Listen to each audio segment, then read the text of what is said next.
اس کا انتظار اور ہے، ہمارا انتظار اور ہے۔ کسی بہت بڑے مرجع تقلید نے سفر عراق و ایران کے درمیان مجھے بلوایا تھا اور مجھ سے کہا کہ طالب جوہری سنو، میں اب زیادہ زندہ نہیں رہوں گا، پاکستان کے شیعوں کو میرا سلام پہنچانا اور یہ کہنا کہ اب ظہور امام میں بہت زیادہ دیر نہیں ہے، اپنے آپ کو اس قابل بنائے کہ امام کو چہرہ دکھلا سکے۔ یہ جملہ میں نے کیوں کہا؟ انتظار کی دو قسمیں ہیں، وہ انتظار کر رہا ہے کہ کافر صلبوں سے مومن نکل آئے، ہم انتظار کر رہے ہیں کہ ہم اپنے آپ کو اس قابل بنا سکیں۔ ہم انتظار کر رہے ہیں کہ ہم بھی انتظار کر رہے ہیں، لیکن انتظار کا یہ مطلب نہیں ہے کہ زیارت پڑھی چلے گئے، انتظار کا مطلب اپنے کو اس قابل بناؤ، اپنے کو اس قابل بناؤ کہ جب امام ظہور کرے تو اسے اپنا چہرہ دکھا سکو۔ یہی سبب ہے کہ روایات آل محمد میں 27,000 سے زیادہ حدیثیں ہیں کہ ظہور سے پہلے کیا ہوگا، 27,000 سے زیادہ حدیثیں ہیں، اور خدا کی قسم حقانیت مذہب امامیہ کے لیے کافی ہے۔ بس میری تقریر تمام ہو گئی۔ کیا بھول گئے کہ میرا علی کہہ رہا تھا سیاتی علی الناس زمان یرتفع فیہ الفاحشہ ولا تسنى، ایک زمانہ آنے والا ہے، اس امت میں ایک زمانہ آنے والا ہے کہ فحشاء و منکر عام ہو جائے گا، ولا تسنى، اور نئی نئی بدکاریاں ایجاد ہوں گی۔ کب دیکھ رہا تھا میرا علی تمہارے معاشرے کو، ہے نا؟ وَيُطَفَّفُ بِالْمَكَائِلِ والموازین، تاجر اپنی تجارت میں دیانتدار نہیں ہوگا۔ وَيُسْتَخَفُّ لِحُدُودِ الصَّلَاةِ، اس زمانے میں نماز کے اول وقت کا کوئی احترام نہیں کرے گا، ٹھیک؟ وَيُسْتَحَلُّ الْخَمْرُ بِالنَّبِيذِ وَالرِّشْوَةُ بِالْهَدِيَّةِ وَالْأَمَانَةُ بِالْخِيَانَةِ، لوگ مسکرات پیئیں گے یہ کہہ کر کے جائز ہے، لوگ رشوتیں لیں گے یہ کہہ کر کے ہدیہ ہے، اس میں حرج کیا ہے؟ لوگ خیانت کریں گے یہ کہہ کر کہ ارے یہ تو عین امانت داری ہے۔ وَيُحَجُّ فِيهِ لِغَيْرِ اللَّهِ، اور زمانہ آ رہا ہے کہ لوگ اللہ کے لیے حج پہ نہیں جائیں گے۔ الاغنیاء للنزهة، سرمایہ دار جائے گا تفریح کے لیے، والاوساط للتجارہ، متوسط لوگ جائیں گے تجارت کے لیے، والفقراء للمسنہ، اور غریب جائے گا مانگ کے کھانے کے لیے۔ دیکھ رہے ہو مزاج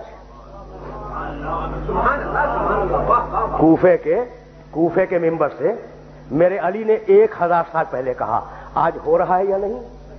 اور آواز دی میرے علی نے، اذا ضیعت امت محمد المصطفیٰ الصلوات، سنو میرے بیٹے مہدی کا ظہور اس وقت ہوگا جب رسول کی امت نماز کو ضائع کر دے گی۔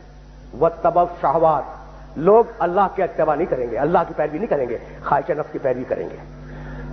اور سنو گے شریب القہوات، نئے نئے قہوے کے مشروب ایجاد ہو جائیں گے اور ان کا رواج ہو جائے گا معاشرے میں۔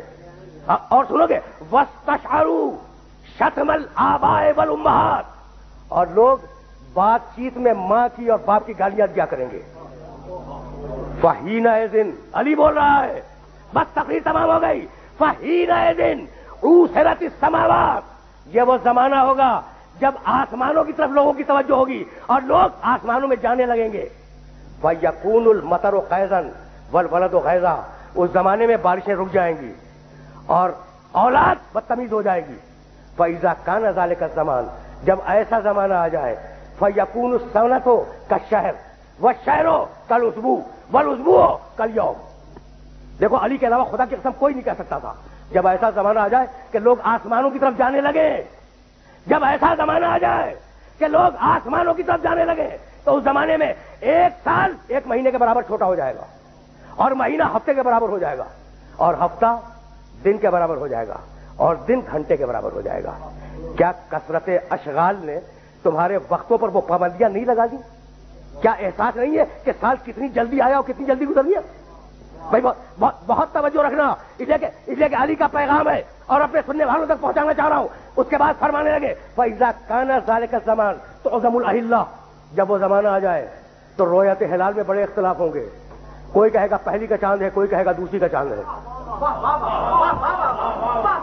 بس بھائی علی بول رہے ہیں علی علی بول رہے ہیں. اور اس کے بعد آواز دی نساؤہم کاسیاتن عاریاتن متبرجاتن فی جہنم خالدات.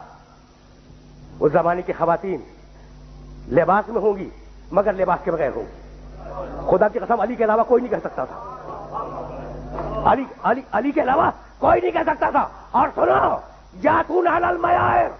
اور اس زمانے کے مرد جب مسجدوں پہ آیا کریں گے تو تیز گھومتے ہوئے پہیے کی سواری پہ سوار ہو کے آیا کریں گے.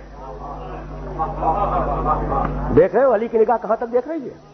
اور بتاؤں فیضا کانا ذالک الزمان فیضا قدرا بات اعلیٰ طہرن. اگر تم اس زمانے میں باقی رہو تو اپنی کوئی رات طہارت کے بغیر نہ گزارو. بس بس بس میرے دوستو میری تقریر تمام ہو گئی. اگر اس زمانے میں باقی رہو تو اپنی کوئی رات طہارت کے بغیر نہ گزارو. اس لیے کہ اصبح سالمن و یمسی دفینا. وہ زمانہ ایسا زمانہ ہوگا کہ صبح کو ملو گے انسان صحیح و سالم ملے گا, شام کو خبر گیری کرو گے معلوم ہوگا دفن ہو گیا, اور شام کو اس سے ملو گے صحیح و سالم ملو گے. جب صبح کو پوچھو گے معلوم ہوگا کہ وہ دفن ہو گیا. وَأَسْتُكُمْ إِنِ اتَّعَسْتُمْ.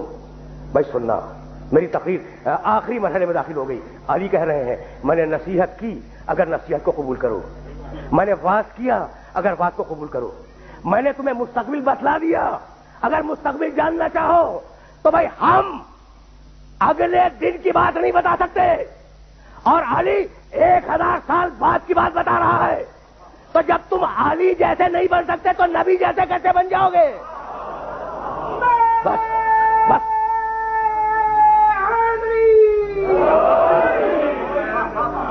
بس میں نے اپنے سننے والوں کو زحمت دی اور گفتگو تمام کر رہا ہوں.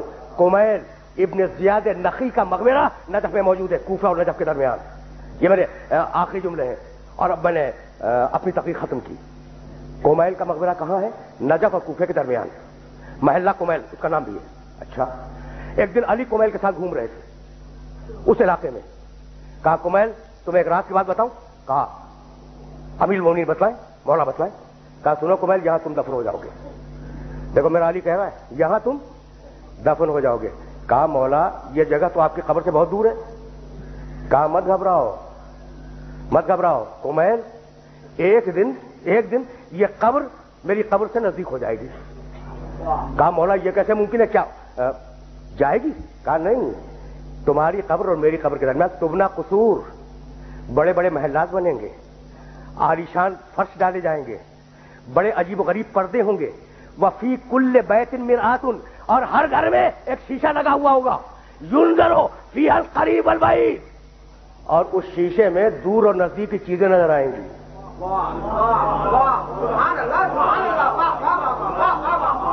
بھیا یہی پیغام تھا, اور گفتگو کو اس مرحلے پہ تمام کر رہا ہوں کہ یہ جو علامات دی ہے نا آل محمد نے, یہ جو علامات دی ہیں, ان علامات کا مقصد یہی ہے کہ انہیں حاصل کرتے رہو, انہیں پڑھتے رہو, ان کو ہر آن نگاہ میں رکھو اور دیکھو کہ تم کتنے اچھے ہو, کتنے اچھے بن سکتے ہو. بس میری تقریر تمام ہو گئی. تو اب ساری ملت اسلامیہ سے ایک جملہ کہوں گا اور سننے والوں سے اجازت لے لوں گا کہ بھائی میں بھی انتظار کر رہا ہوں, ٹھیک ہے, اور وہ لوگ بھی انتظار کر رہے ہیں جو یہ نہیں مانتے کہ وہ پیدا ہو چکا. آخری جملہ ہے تقریر کا, آخری جملہ. انتظار ہم بھی کر رہے ہیں, کس کا؟ جو پیدا ہو چکا. انتظار دوسرے مسلمان بھی کر رہے ہیں, کس کا؟ جو پیدا ہوگا. بھائی تو انتظار کیوں کر رہے ہو؟ بھائی اجماع سے بنا لو. بس تقریر تمام ہو گئی. اب مجھے کچھ نہیں کہنا, یہ میری تقریر کا آخری جملہ ہے. بھائی انتظار میں ہم بھی ہیں, لیکن ہماری مجبوری ہے کہ نس مل چکی ہے کہ وہ آئے گا, لیکن تمہاری تو مجبوری نہیں ہے. تو تم کیوں انتظار کر رہے ہو؟ اجماع سے بنا لو. کہا کہ نہیں, ہم اجماع سے تو نہیں بنا سکتے, اس لیے کہ اسے اللہ بھیجے گا. تو جب 12ویں کو اجماع سے نہ بنا سکو تو پہلے کو کیسے اجماع سے بنا لو گے؟ برحمتك يا أرحم الراحمين وصلى الله على محمد وآله الطاهرين.